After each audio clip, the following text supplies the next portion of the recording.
jadi kiai asa jadi kiai nafsunya anak, ketika jadi kiai asa mulia nafsunya anak, ketika jadi kiai asa agung nafsunya anak, ketika jadi kiai asa jadi raja iyalah hijab. Cilakanya anak mata hayang diundang ku bupati, ku wali kota, ku gubernur, kos kitu mah cilaka.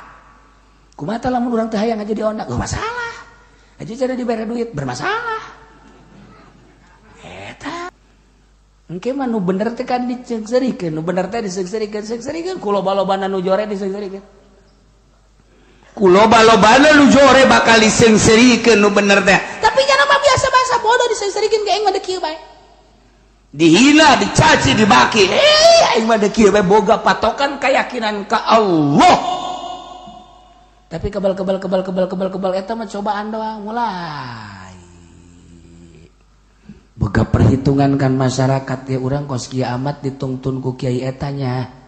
Asana cabrek, ieu menang itu menang, ieu menang itu menang. Nu haram dia cak aing mah. Ih, si eta mah cak gebal kabeh. Aju urang kudu mere bae ka nyana mah deui. Masyaallah jadi dipaksa. Yulah itulah ieu teh urang neangan nu bener yuk. Engke ge neangan ya set kapan. Mulai ditinggalkan kan kiai nu eta teh kulantaran ditinggalkan wah beuki dahsyat kalau ngomongna macam-macam ih ai ku Allah endek diluhurkeun mah luhur bae endek ku Allah dikahandapkeun mah handap bae kajen kuku mah emang nu nyana ilmu emang nu nyana nu Allah awas ya nyalahgunakeun ilmu nutup di luar nama pondok pesantren horeng di jero nama sekolahan, di luar nama ayat suci Al-Quran orang di jero nama poswan, di luar nama ayat suci Al-Quran orang di jero nama jabatan. Awas ya jalah gunakan ayat kuaris ya keur dijayakeun ku Allah secara zahir. Ganti panggung pindah panggung awas sakedeung deui ngagejret sia deulekeun jalah gunakeun ayat dipakai ka Golkar goblok. Golkar mah Golkar bae, kiai mah tuh ulah sok ngajualan ayat segala. Ayat di teangan sapi lah pakai ka Golkar. Sapi koneng lah pakai ka Golkar. Ya kumaha coba haju. Tangkal asal ayat tangkal dikulkan ayat, diqurankan ayat tangkal hayu pakai ngajual Golkar. Moal kebel ya umur kiai deulekeun ya. Delekan udang-udang tinggal udang-udang sorban ngangsar kahadap bila perlu tambahan deui panjang delekan sia ngeson sia kajen kukumaha nyalah gunakeun ayat ji bang riba dihalalkeun moal kebal ulah dilawan Ki Uci cenah ngaharam-ngaharamkeun sagala bunga bang sagala mal maju negara. Ji, atuh aing mah urusan jeung baju negara ieu. Lempangkeun ku sia dorong pajukeun ieu negara ku sia. Teu deunang ban ku sia. Aing mah teu maksud ngamajukeun negara aing mah. Aing mah ngamaksud ge ngamajukeun umat nu aya di negara supaya ulah maksiat. Dah sia. Mali lawan sia ku aing deulekeun ngesot sia kajen kukumaha.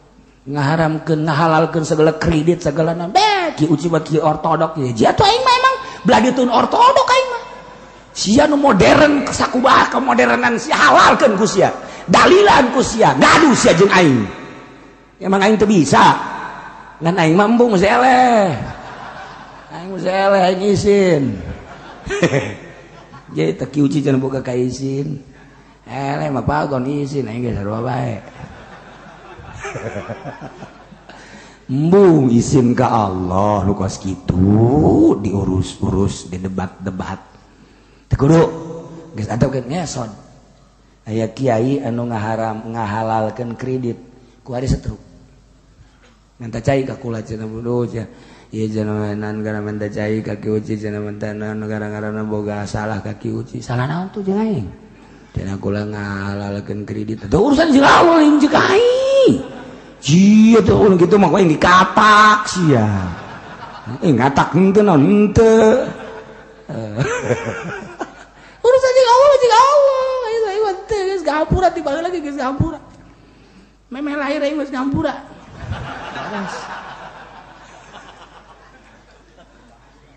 Ya Allah, sieun lah, anu ngajual wakaf teh. Mimiti bebe jaga kula wakaf deuk dijual jakula haram. Ih, cenah ieu mah wakafna deuk di ka pasantren haram sarua bae ulah. Bebe jalaga bau cu caringin, caka bau cu haram sarua bae. Ye, tetep bae kudu dijual. Meunang saminggu buta matana. Meunang sabulan stroke. Terus teu bisa neuleuh, teu bisa leumpah. Dibawa ke mana bae heran dia tah dokter cek dokter panyakitan pugu stroke panyakitan dokter Brown dokter tolong panyakitan pugu ka dijaga teu leumpang panyakitan eta si dokter kan salah nyana dokter goblok dah mah cek medis maksudnya panyakitan cek kan dokter mah darah bagus kemudian atau jantung bagus paru-paru bagus kan sebagainya enggak ada penyakit cek tuh, ini nggak bisa jalan, ini mah nggak bisa jalan juga, nggak tahu lah. Coba-coba ke orang bisa cek jalan teh. Mungkin ini mah kesurupan kali. Ya, dokter ya di Indonesia mah macam-macam segala percaya kesurupan, segala naon. Dokter, ilmu dokter baik. Yang udah-udah juga saya juga pernah kayak gitu. Ya, orang pengalamannya nah. Dokter udah pernah kesurupan. Tak, asal salah kawas. Yeah. Lamun tadi nyaritakeun umat manusia nu yahduna bil haqi urang teh bunga lantaran setiap saat aya bae jelema anu henteu kagieung-gieung ku situasi jeung kondisi nyamananya nama tetep bae nyekelan hak Al-Qur'an terus bae kunyana dibaca dihartikeun dikembangkeun nyana mata sieun dihina dicaci dimaki sebabnya nama tebuga tujuan dunia hiji bae nyana mah hayang menang ridho Allah subhanahu wa ta'ala nu manta kangjeng Nabi geus caritakeun ke bakal aya jelema anu terus-terusan ngembangkeun haq anu la yadurruhum man khadzalahum wala man khalafahum tengah bahayakeun kanyana jelema nu ngahinakeun jeung jelema nu nyulayan dina artinya na teh henteu kageuing teu kagieung teu kumaha nyana mah tetep bae nyana bae jeung Allah setiap saat aya bae umat nu model kos kitu alhamdulillahirabbil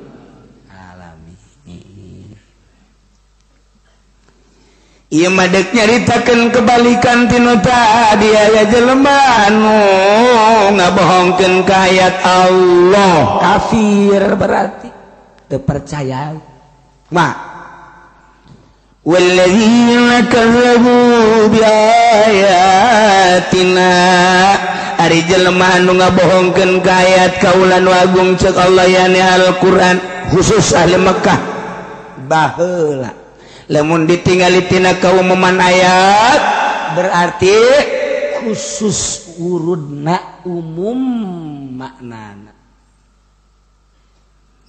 ieu teh kan baheula teh jang ahli Mekah anu buang kawara Kangjeng Nabi dakwahnya na teu percayaan Kangjeng Nabi mawa mukjizat Al-Qur'an nya teu percayaan maka turunlah ayat ieu khusus jang ahli Mekah umumna jang urang Cikupa termasuk pasar kemis buah BH iya Masya Allah jelema-jelema nu ngabohongkeun ka ayat teu percaya ka Al-Qur'anul Karim sa Yahudi ngabohongkeun ka ayat teu percaya ka Al-Qur'an sa Nasrani ngabohongkeun ka ayat teu percaya sa Buddha sa deui Hindu sa deui seluruh kafir nu teu percaya kana Al-Qur'anul kumaha bakalna sanastadrijuhum min haitsu la ya'lamun engke ku kaula bakal ditarik saeutik-saeutik tarik saeutik-saeutik teh kalem teh sakaligus darjah ba'da darjah Masya Allah ditarik ke mana ya? Ditarik ilal hila kana rusak min haitsu la ya'lamun dengan caranya na teu nyaho. Kafir-kafir Mekah nu baheula teu percayaan ka Kangjeng Nabi, teu percayaan ka Al-Qur'anul Karim. Nyana dagang maju, nyana usaha maju, nyana bisnis maju, berbagai kaulinan keheureyan dunia mah maju. Maksudna naon dimajukeun teh ku Gusti Allah? Supaya nyana terlena dengan kemajuan dunia. Makin maju makin terpercaya ke Al-Quran, makin maju makin ngabohongkeun ke Al-Quranul Karim, makin merasakan mayapak dunia, muyah mayeh bok di joro bok di pintu halayah di tengah maka jalan-jalan nyana ke Al-Quran. Kumaha tah lamun geus pokos kitu maju. Mobil aya di aing, kendaraan aya di aing, usaha aya di aing, jabatan aya di aing, ieu istana aya di aing, awewe hayang nu kumaha ge aya di aing. Mana mungkin inget ke Al-Quran? Beuki kacau pikiran anak jauh karena percaya ke Al-Quran. Ngabohongkeun ke Al-Quranan nyana teh mantep 100%. Terpercaya sama sekali sah Yahudi, terpercaya sama sekali karena Al-Quran sah Nasrani, terpercaya karena Al-Quran sama sekali sah Hindu, Buddha, Konghucu. Kumaha ta bakalna sanastadrijuhum min haitsu la ya'lamun. Saeutik-saeutik bakal ditarik ku Gusti Allah dengan caranya na teu nyahoeun. Horenganan dunia mah dimomoy ku Gusti horeng dek dicilakakeun horenganan ku Gusti Allah teh haitsu la ya'lamun nya teu nyahoeun dibongbroy ku dunia horeng eusina mah cilaka siksa boh dunia boh akhirat. Sanastadrijuhum min haitsu la ya'lamun teu nyahoeun nya kabir. Urang Amerika datang ke Indonesia usaha nyieun pabrik. Urang Vietnam urang dan Jepang datang ke urang nyieun pabrik. Urang Korea datang ke urang nyieun pabrik di urang teh usaha. Urang Cina datang ke urang. Urang teh dijadikeun lapangan kerja emang dibuka ku pemerintah teh silakan demi untuk maslahatan rakyatna, kesejahteraan rakyatna, ulah aya nu nganggur supaya nu nganggur bisa gawe. Datangnya na ka urang, nyieun pabrik egle. Wara. Weh, nyieun deui ku ari cingluh. Cingluh, bahasa gondrong cingluh. Cingluh. Baheula pabrik engsel terus kebelah dieuna nyeun pabrik deui kitu Pakpung Oil. PPO Pakpung Oil teh. Terus kebelah dieun pabrik-pabrik wah Malaya Cina kuari Korea. Amerika ge termasuk. Kumaha maju nya mah. Maju nya mah. Sebab dimodalan ku negara. Datang ke orang teh nyukut duit negara dengan caranya natea perjanjian jeung negara langsung nyieun pabrik meuli tanah nyieun pabrik buka lapangan kerja nya nama untung ka jeung kumaha dimodalan kurang diamankeun kurang dimajukeun kurang nya nama ngan sakadar jadi hulu doang. Mana coba pabrik anu ngaran Haji Soleh eueuh. Iya sugan ieu mah pabrik mah Haji Makmun eueuh. Sugan cenah ieu mah Haji Arifin eueuh. Kabeh ieu nu si Tegwan. Ieu anu si kitu siang-siang melingseng. Anu si itu kabeh Cina kabeh. Tanah ge tanah Cilongok nu Cina kabeh. Keptos nu Cina kabeh. Kaete kabeh nu Cina kabeh. Kuari geus teu Cina dibere babari Cina mah. Lantaran ieu nagara urangna babari jasa disogok. Tata langsung tata mah birokrasina babari jasanya. Maju. Kuari manusok gesian hotel di Jakarta teh orang kafir. Anu meuli mewah teh urang kafir, restoran mewah anu dalalaharna urang kafir. Baju-baju nu mahal nu meulina teh urang kafir, sepatu nu mahal nu meulina urang kafir, hayang awewe nu kumaha bae di Indonesia aya urang kafir malulu, kafir di bongboy. Lantaran nyana teh percaya ka Al-Qur'anul Karim. Mungkin boro-boro ngadenge Quran ngadenge azan geusnya garieungeun nya mah. Huru-hara nu kamari gara-gara azan di Jakarta ge hampir-hampir bae. Namun di Jakarta suara azan geus teu meunang. Satu ketika orang Amerika bebeza bahwa kami tidak nyaman di Indonesia sebab ketika waktu-waktu tertentu terus-terusan banyak suara azan. Mohon ke pemerintah ya mohon supaya azan itu supaya tidak terdengar. Hampir-hampir pemerintah kapancing. Hampir-hampir di Jakarta. Di Jakarta ulah macam-macam 2 tahun yang lalu hampir kapancing. Hampir teu meunang ku nurut-nurutna ka kafir. Begitu konsul jeung kiai di Jakarta. Jangan sembarangan. Kok suara adzan sampai nggak boleh keluar? Emang kenapa? Ini katanya banyak banget luar negeri. Jangan supaya nggak ngedenger tuh bagaimana katanya tuh cak pemerintah. Atuh kalau nggak ngedenger mah gampang, cocokin aja pakai timah ininya.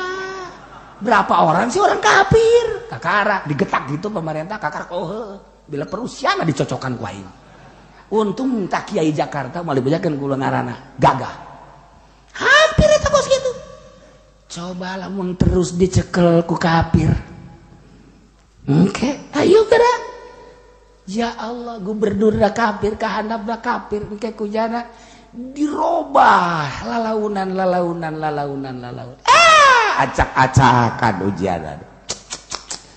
Nah, secara dunia ya maju. Padahal sanastadrijuhum keur disungkul ku Gusti Allah diistidraj, ditarik lalaunan ke arah cilaka.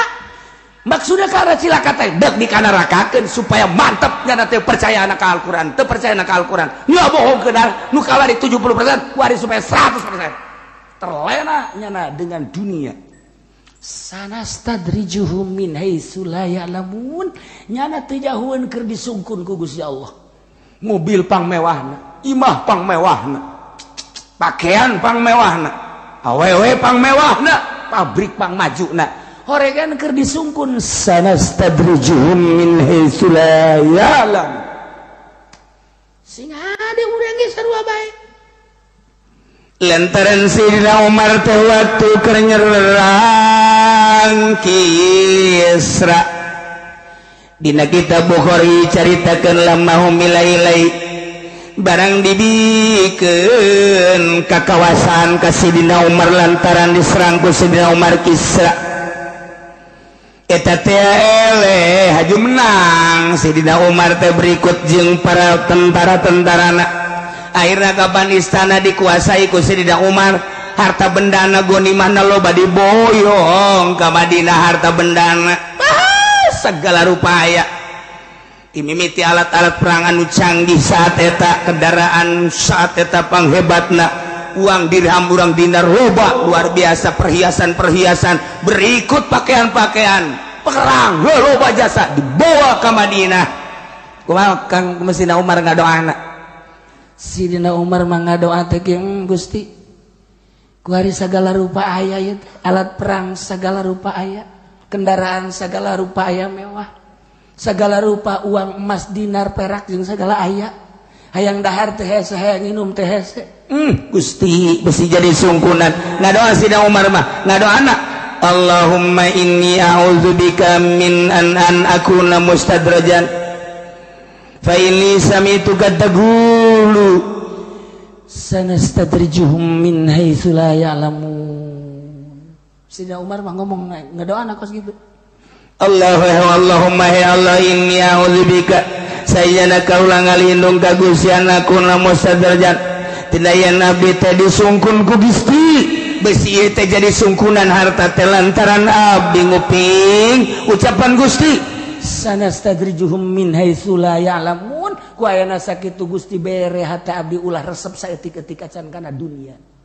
Sayyidina Umar tuh jadi uhan di hate da sakitu lobana bagikeun gonimah teu hayang saeutik-eutik acan.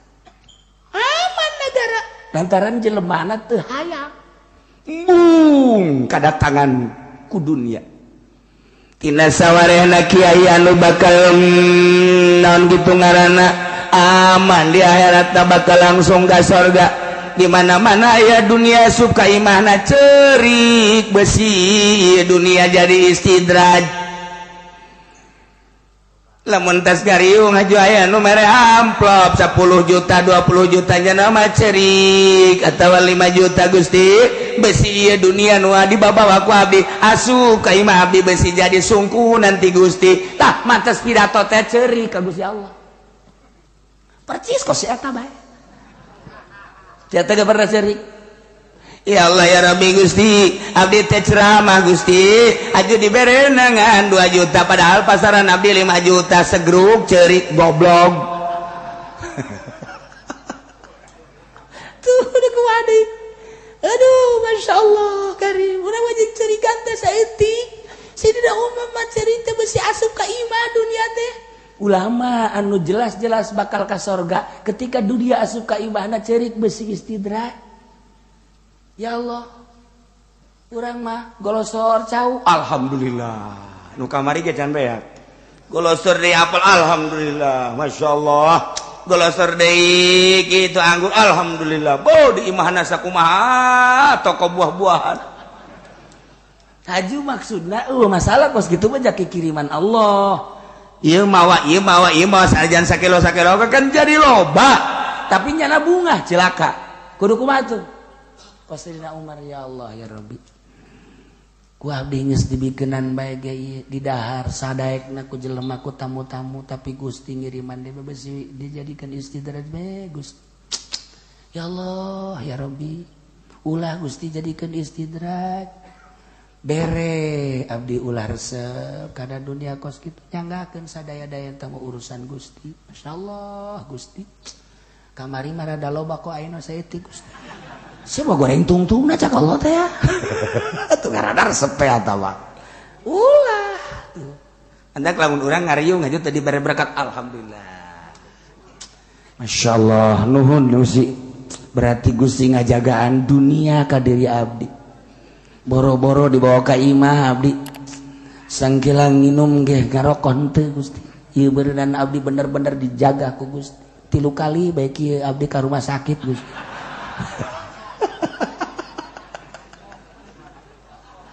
tolong budak nggak doa anak kos gitu pisinin tuh orang walaupun bag loba berkat alhamdulillah ba istidraj rasakeun ge dahar sanggeus dahar kemudian nginum terus orang sare bisa tahajud henteu lamun eta teu bisa tahajud berarti makanan teu beres urang mah teu pernah kitu Pak alhamdulillah bu penting dahar berkat subuh ge kaliwat bu mantap jasa tambah berkat tolong seuri deui goblok jasa maksudnya ayah jelemana kuari ge ya Allah mal jauh ti si eta lah kuduna makan merenung ketika dek di dahar urang dek di dahar Gusti isi istidraj lain masakanana mah bagus jeung ngeunah bisa moal ya abdi hudang Gusti masyaallah andai kata ieu makanan haji bisa hudang berarti bagus Gusti andai kata ieu teu bisa wallahu alam Gusti abdi teu nyaho saha nu masakna kumaha meulina make duitna kumaha teh apa tapi mamalana kan ke abdi lamun teh mah ieu duit nu pake meulina teu beres masakna teu beres atuh pan dibikeun ka abdi sarua jeung diracun abdi Gusti ya Allah ya Rabbi nu ngomong ka situ Allah can ngadenge cili aing segede kieu can ngadenge encan nya mah huahe geus beres dahar itu bae kan bungkus deui nu eta we huk aduh bang nu batur ge kunyana cek aya ge eta mah bagian abdi lah sia mah kudu pohara masyaallah eta mah ngaranna kiai berkat iya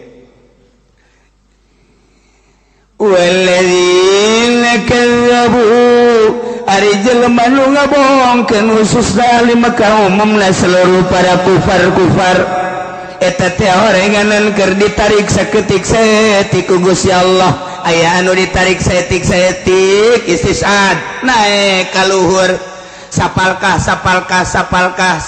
satahap dok aya di luhur aya anu turun ka handap sapalkah sadarajat sapalkah dek ka handap istidraj teh ditarik setik imah ditarik ka luhur naik wa imah ditarik ka handap turun istidraj masyaallah urang lamun ngaji ngaji bahasa Arab heste al istidraj huwa naqlu darjatan ba'da ukhra min uluwin ila asfala wa bil aksi maksudna pindah istidraj setik satahap lamun dina tangga mah sanaon tangaranna sanaon tah urang nentak lamun Sunda mah satetece di urang mana anak tangga mah eta anak tangga setangga itu mah barang Betawi urang di urang naon sana saundak mah iku mah wong Jawa seundak gitu ih mengonon sih mah ge iya itu bahasa kita apa iku tuh bodoh saranti itu jauh lah ngomong ngisin awak bahas ya mah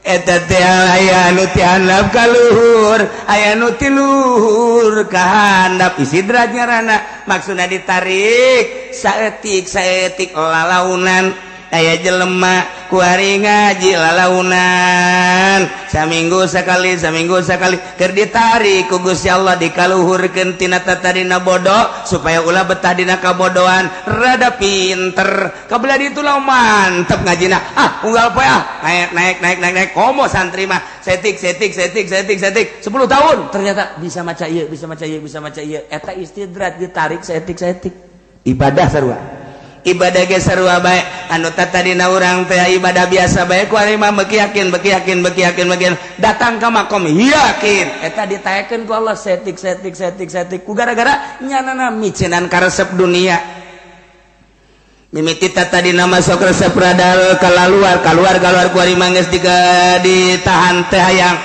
tadi nama setik rada daek ngumpul-ngumpulkeun dunia ku ari mah geus diasing-asingkeun teh hayang setik kabelah dia terus anak berusaha ular resep saya itu mau bisa sekaligus mungkin 5-10 tahun karakter baik biasa baik menyikapi dunia teh horenganan permainan dunia mah jah horenganan nang Allah geus dibagi-bagi ku Gusti Allah usaha teu usaha ge sakitu mah sakitu benah nu qasamna bainahu ku ari geus aya dina makom yakin ditarik ku Gusti Allah daek tak jadilah sholihin istidraj naiklah tak jadilah wali masya Allah ente sekaligus salaunan istidraj aya deui eta mah walladzina kadzabu ieu mah jelema anu ngabohongkeun ka Allah kiai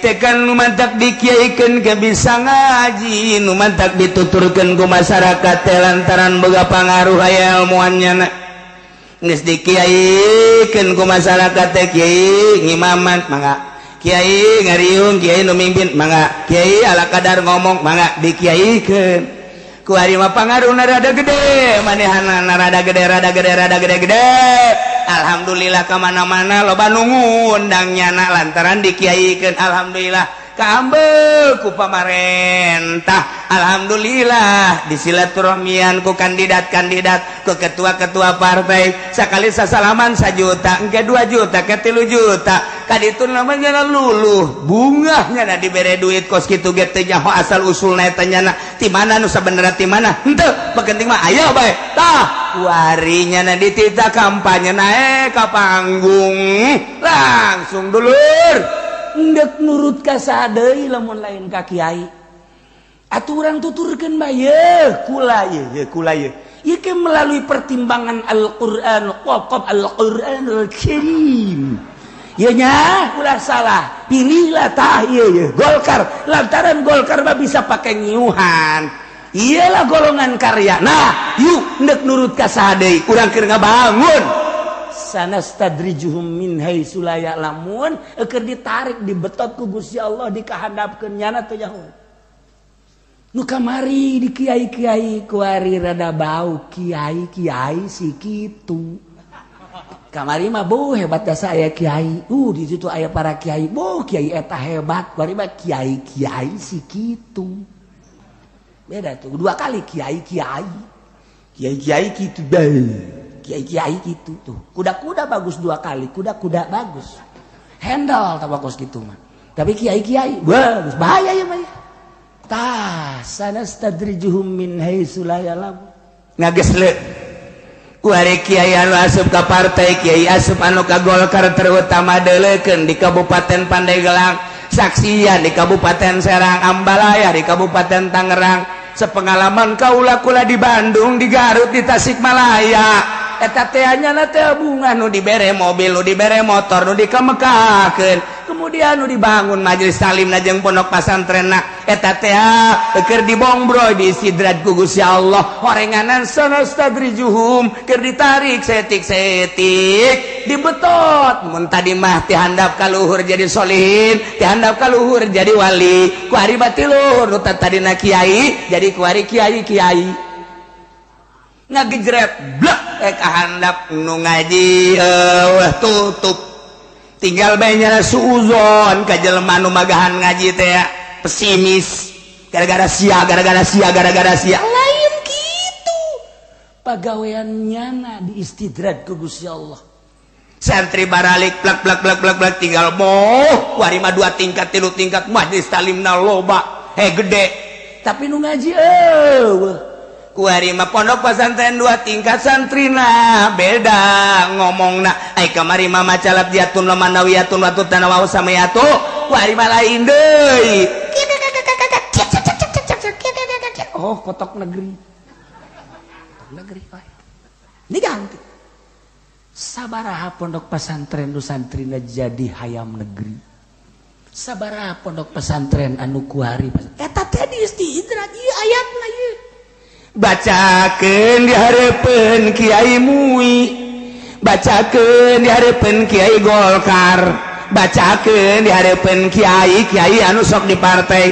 Yo, walladzina kazzabu bi ayatina. Jelema-jelema kiai anu ngabohongkeun kana ayat, ai ngabohongkeun sakaligus henteu tapi menyalahgunakeun kana ayat. Sanastadrijuhum ieu teh bakal ditarik ku Gusti Allah saeutik min haitsu la ya'lamun nya mah henteu nyahoan dengan cara teu nyahoan horenganan keur dibetot ka handap kamari mah manggung di luhur kuari geus aya ngagedep le di handap tetep bae hayang dikiaikeun ku batur lamun ditanya teh di kiai nya nama marah padahal mah santri teu boga pangajian eueuh kumaha tuh tapi tetep bae lamun teh dikiaikeun marah goblok sia kiai aing teh kiai emang aya santri kiai boga pangajian henteu mana tuh hayang kiai bae tetep dipertahankan wae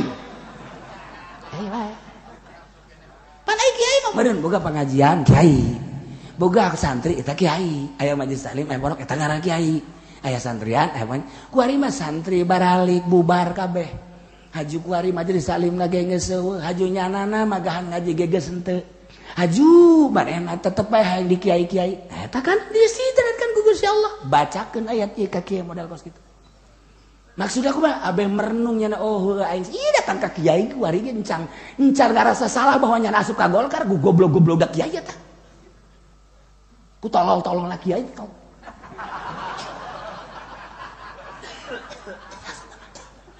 tidak muka hatena teu dae pan aya anu sadar mah masyaallah nya padahal mah ilmu patul muin aya di aing tafsir aya di aing tapi boro-boro batur aing ge teu make berarti aing ieu meureunanan ka hijab ku Gusti Allah dihijab iku nafsu aing kamari meureun aing ka partai Gusti hampura Gusti mudah-mudahan abdi kapake di Gusti tah mah tolol mah ka situ sanastadriju teu daekeun malah kuari mah geus dagang kiai nage boga warung tapi tetep bae lamun ditanya mah aja ka mana goblok mah aja kiai tolol sih itu nyaho beureunan marah kene mah marah eta sanastadrijuhum tah tegas jasa ieu ayat tegas jasa tegas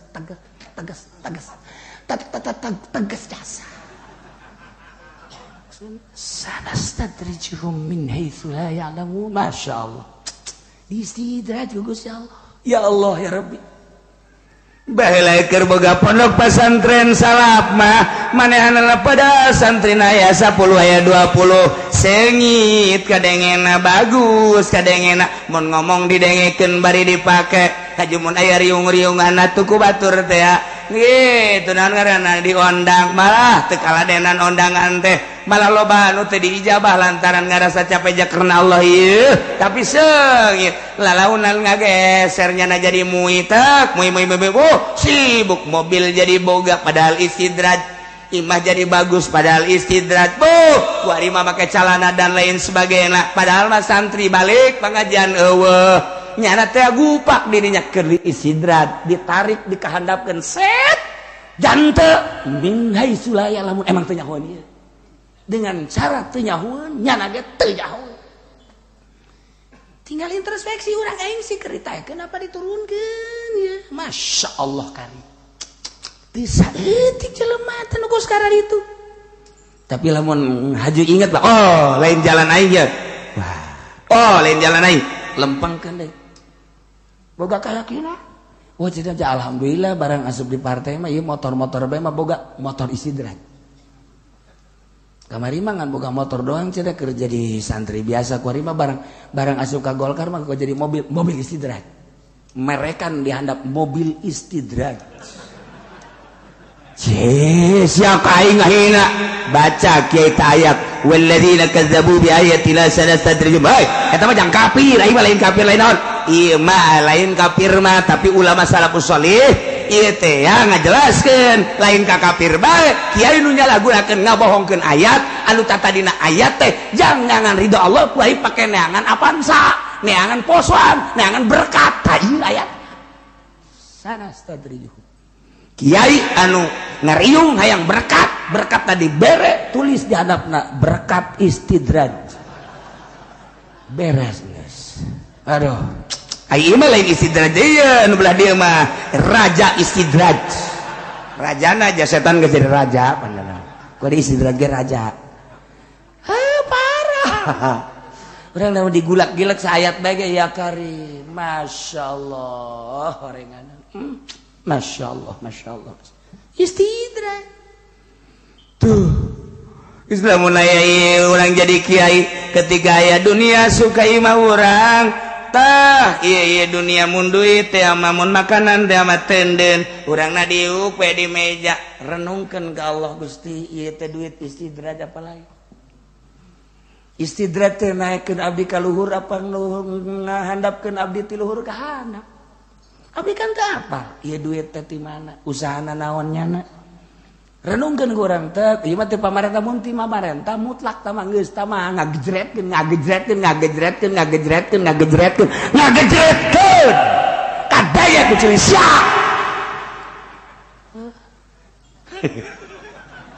aing bajar bebeneran nya sia kagetnya aing bebeneran sebenarnya mah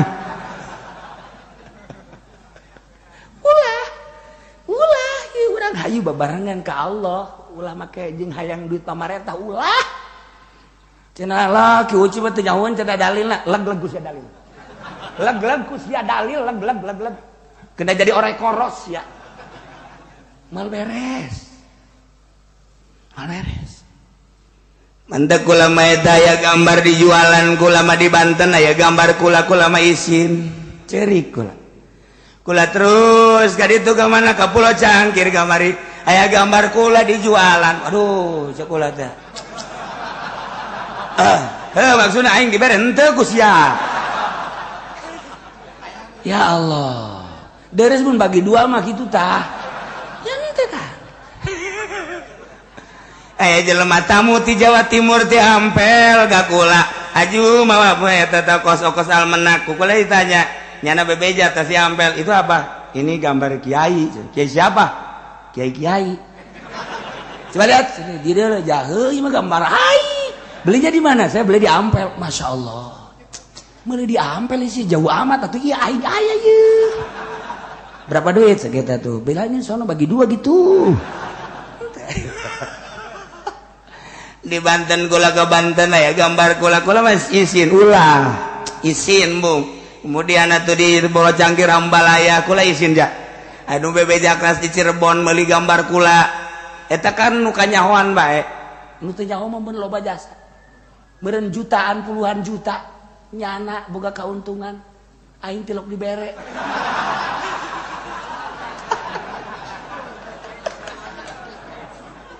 atuh teu aya teu hayangan embung dijualan kebeneran aya pondok pesantren meureun waktu kula nikahkeun aja dipoto jeung eta kiai kemudian kunyana dicitak jadilah almenak ngan eta almenak aju aya nu mawa ka kula aju ku kula dibejakeun ka nyana ulah aing materi dot hayang ulah almenak nu aya gambar aing ulah jadi cenah kiai ieu kan untuk pondok pesantren teu aing mah teu hayang nyumbang ka pondok pesantren kos kitu teu hayang geus beres cenah atuh moal maju kajen teu maju ge aya aingan mah embung aing mah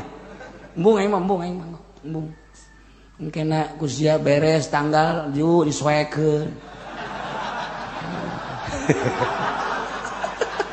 kusia pakai bungkus tarasi budak ulah cak pamajikan sediheun meureun pamajikan cak nu bogoheun ka kula coba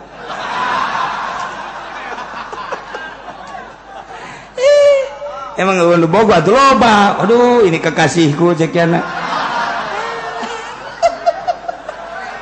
tah embung mantak ge nah beusi mau beusi aya gambar andai kata aya kulaan di dinya teh jeung Rano Karno atawa jeung WH atawa jeung saha bae kemudian ditempelkeun teu ridho dunia akhirat teu ridho embung gua mah dibere embung teh heran ieu mah lillahi taala embung lamun kula hayang atuh kula bae nempelkeun sorangan ieu gambar aing ye tempelkan dirinya ketua seluruh organisasi sadunia beres tempelkan dirinya di handapna aya deh Haji Pendi inilah wakil juri beres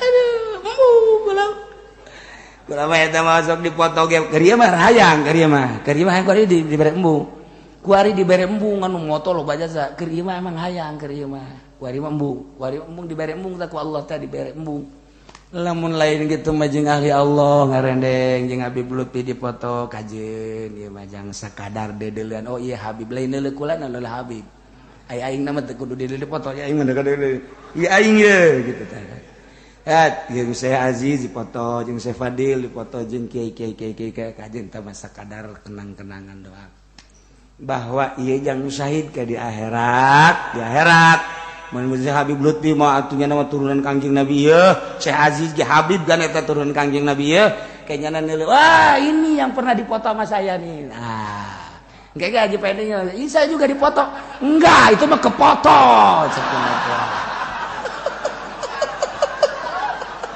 enggak maksud saya katanya lain itu mah cuman blitnya aja ke situ entar sebenarnya ge sarua tah ieu beusi aya almenak aju aya gambar embung maksudna embung bae dibere embung ulah keur ieu penyorang waktu kula ka santri itu aya almenak loba tuh dicegah ulah bejakeun ulah alhamdulillah engke beusi timbul deui bab guari loba ye aya pondok pesantren modern pernah jeung kula naon kitu ngaranna nikahkeun dipoto aya kula geus jadi tah geus jadi ngan tinggal nyebarkeun doang untung katahan ulah terido kalau embung iya diberi embung itu kumaha tuh ceknya gimana kalau bagi dua tahu tah kalau bagi dua tahu dah kalau begitu mah atuh teu sabira duit albenak sabaraha duit sih aing mah sakali ngadoa bru ye teu albenak mah kudu dijualan angel boga duit teh ya ani ngadoa ka Gusti Allah ya Allah minta samiliar buang samiliar beres heotan deui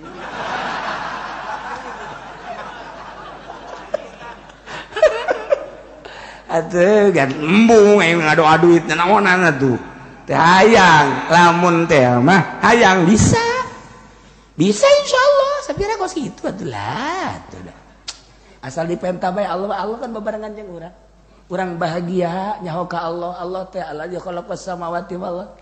Urang senang lantaran Allah teh Maha Qahar, Maha Jabbar, Maha Ghafur, Maha Rahman, Maha Somad, Maha Somad, Maha Rahim. Tah eta pangeran anu sugih nu gagah teh bareng jeung urang. Jih. Urang diuk bareng jeung urang didieukeun ku Allah, urang leumpang bareng jeung urang bareng jeung Allah, gerak urang nanggerkeun Allah cicing urang. Atuh berarti Allah cicing innallaha ma'ana. Penta teu kudu gandeng-gandeng. Ya Allah anu ngahirupan urang nu ngarasapaskeun ka luhur kahandap urang. Tinggal ngadoa we, ya Allah butuh duit 1 miliar. Mal kebal cak Allah. Cokot tuh di ditu tuh. Embung kudu nyokot mah kudu dagag bae. Daek saya ditimpa.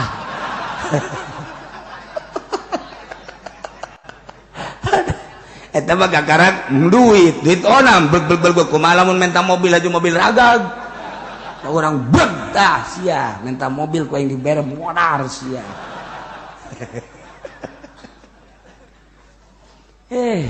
Keur carita nu bodoh mah kos kitu atuh lain kitu. Ngadoa teh diijabah jeung henteu karasa apa henteu teh eta pertanyaan ahli marifat. Kiai, urang lamun minta hampura ka Allah eta dihampura jeung henteu karasa tah henteu karasa. Kumaha sih bisa karasana eta panjang dongengna. Kiai lamun urang ngadoa diijabah jeung teu diijabahna karasa karasa. Ja urang hadiah ge hadiah ka ahli Allah set antara hadir jeung teu hadir atuh karasa. Kumaha cenah kieu mun hayang ngarasakeun tanyakeun Haji Pendi. Nyana ge osok ge aja hadiah teh langsung.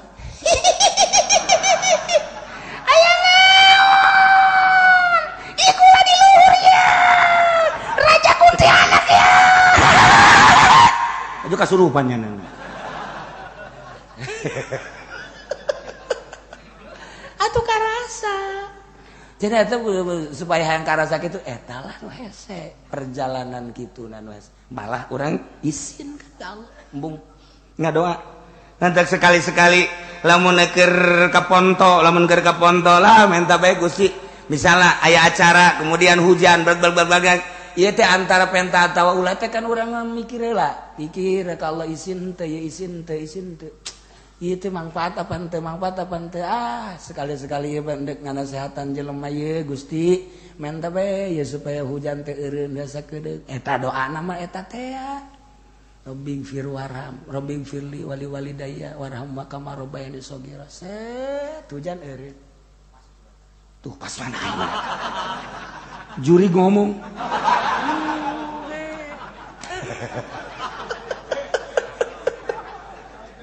Emang kumaha gitu bisa kos gitu nu keur didongengkeun teh ya.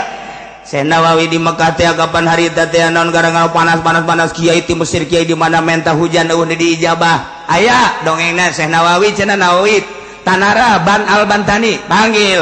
Henteu berupa kiai nyana kulantaran didesak nita dititah ku raja akhirnya jana ngadoa doana eta Rabbi firli wali walidayya warhamma kama rabbayani shaghira. Hujan ngecek bae hujan sapoe hujan 2 poe hujan 3 poe hujan Syekh Nawawi dah kabur. Woi cak urang Arab ieu hujan teu eureun ieu bahaya ieu mun kos kieu bae. Coba kiai ti Mesir, kiai ti Turki, kiai ti berbagai kiai ngadoa tetep bae hujan teu. Tiba kudu Nawawi deui bae. Teh angan Syekh Nawawi aya di Sib Amir, tepatna kan di Sib Amir dinya. Sib Amir tah. Urang lamun ka Mekah ka ieu Maulid Nabi teh kitu ngaranna Sib Amir eta tah tempat Syekh Nawawi di dinya. Nah, lamun ka belah dieu tah Sib ngaranna Sib Ali. Lamun ka belah ditu ngaranna ieu ka kitu ngaranna ngenan kitu ngaranna Jihad Sud. Ustaz lamun nu kali itu kok kaler ieu ngaranna tumis misbalah hiji misbalah 2 misbalah khusus bakut mah lamun ka belah dieu kada tah eta jarwal lamun nu kali itu sot eta Aziziyah eta nu kuari juara rauh jasa eta di mana eta mah di tungtung dunia jauh kuari mah. Nah Syekh Nawawi dipanggil aya keur ngaringkuk be rarasannya aing dipanggil dia bener bae. Nawawi mohon maaf supaya ieu hujan eureun deui coba doa deui. Nah doa deui Rabbi gfir warham wali walidayya warhamma kama rabbayani shaghira Rabbi gfirli wali walidayya warhamma kama asghara.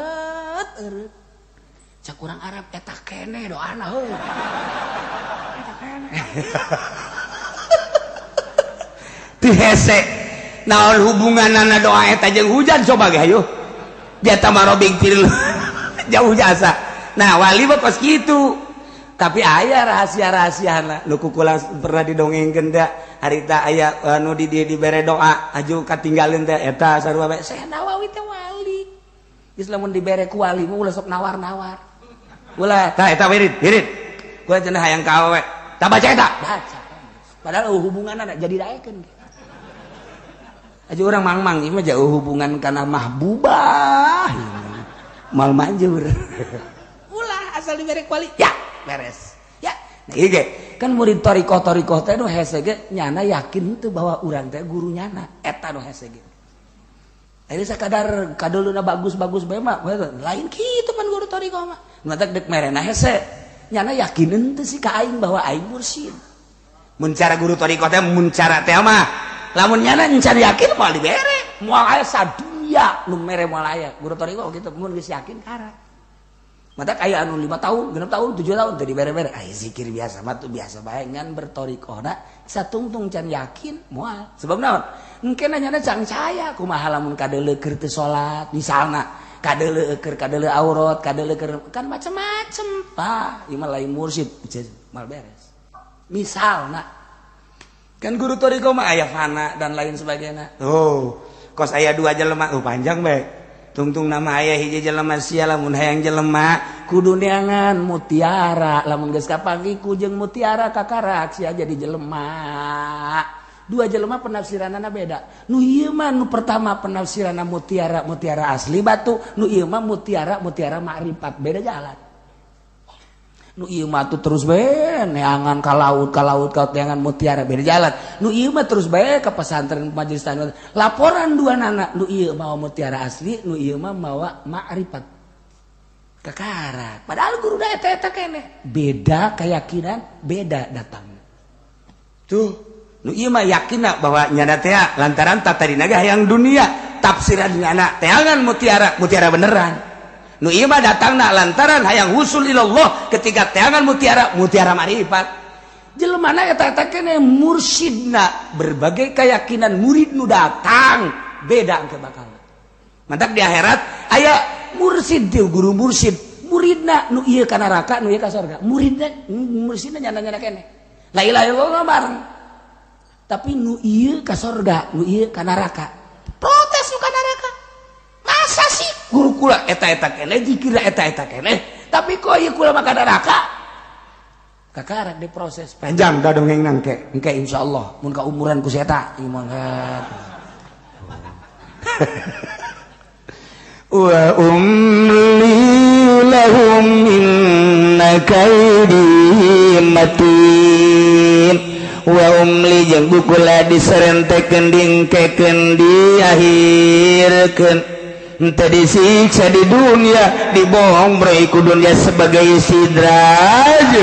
Oh horengan dek dicilakakeun awas cak Gusti Allah aing ngomong sanas tadrijuhum min haitsu la ya'lamun bakal ditarik saeutik-saeutik eta adalah merupakan ucapan Allah rencana Allah sanas tadrijuhum saeutik-saeutik kuring bakal digeslekeun inna kaidi matin sanjangan rencana aing panjang upaya aing kahayang aing dek di istidraj matin kuat ca nu bisa ngalawan aing moal bisa sia Yahudi nu matak ngalawan kaum muslimin mukminin emang ku aing dek digeslekeun ka neraka di istidraj inna kaidi batin. Nasrani nu matak keukeul bae ngalawan kaum mukminin emang nyana ku aing teh dek dikanarakakeun inna kaidi matin. Rencana aing kuat nyana dek dikanarakakeun datang ke perang jeung mukminin. Kitu kene kiai-kiai anu ku aing endek dicilakakeun Quran aya di nyana hadis aya di nyana tapi ku aing endek dicilakakeun inna kaidi matin di istidraj ku aing malu saku kumaha nyana inna kaidi matin rencana aing panjang upaya aing kuat sah nu bisa ngalawan kunaon anu maksud kitu nafsu nyana ketika jadi kiai asa jadi kiai nafsu nyana ketika jadi kiai asa mulia nafsunya anak ketika jadi kiai asa agung nafsunya anak ketika jadi kiai asa jadi raja ieulah hijab cilakanya na mata hayang diundang ku bupati ku wali kota ku gubernur kos kitu mah cilaka kumaha lamun urang teh hayang aja diundang masalah aja cara dibere duit bermasalah eta kos kitu mantap ulama embung dipanggil ge bisa dibere duit kumaha cara lamun teh dibere duit masalah teh dibere duit mah aja kumaha tuh lamun dibere leutik bermasalah ulah dunia mah dunia hina urusan ku urang nu jujur ju adil tasarupkeun jeung agama ulah sok dicampur adukeun besi diistidrat ku Gusti Allah inna kaidi mati wallahu a'lam.